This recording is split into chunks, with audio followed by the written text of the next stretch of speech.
যেই দলের জনসমর্থন নাই মনে করেন সেই দলে এখন জামাতের ছায়াতলে গিয়ে আশা করছে তারা নির্বাচনে জিতবে। এদের তো দল টিকিয়ে রাখার দরকার নাই, এর সম্পূর্ণ অপচয়। তাদের উচিত সরাসরি জামাত ইসলামে যোগ দেওয়া, তাদের উচিত সরাসরি বিএনপিতে যোগ দেওয়া। কি কারণে ছোট ছোট দল বানিয়ে ওই যে কার কি উচিত সবকিছু আমরা ঠিক না করে না না, দেব। এটা আমি নাগরিক হিসেবে বলছি, কার কি উচিত আপনারা ডিসাইড করবেন। আমি নাগরিক হিসেবে আমি কি বলছি, হ্যাঁ, আপনারা কি করছেন আসলে, ব্যালট পেপারটাকে লম্বা করছেন অথবা জোটের মধ্যে ঢুকে একটা জোটকে বড় করছেন, কিন্তু এক একজনের ভোট নাই কিন্তু আসলে, থাকলে পরে জোটে যায়। কিন্তু গণতান্ত্রিক দেশে তো আপনি এটা ঠিক করে দিতে পারো না কে করবে না, আমি ঠিক করে দেওয়ার কথা বলছি না, আমি কিন্তু ঠিক করে দিতে বলছি না। বড় হবে কি ছোট হবে হ্যাঁ, আমি শুধু নির্বাচন করতে এতটুকুই চাই। বলছি যে এইগুলির মাধ্যমে আমরা কি করি জানেন, আমরা কিছু ছোট ছোট দলকে টিকিয়ে রাখি শুধু ভোটের সময় বাণিজ্য করার জন্য, ভোট বাণিজ্য।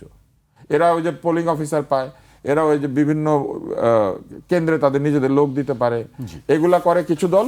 আর কিছু দল কি করে, জোটের মধ্যে ঢুকে জোটের সুবিধাটা এনজয় করে।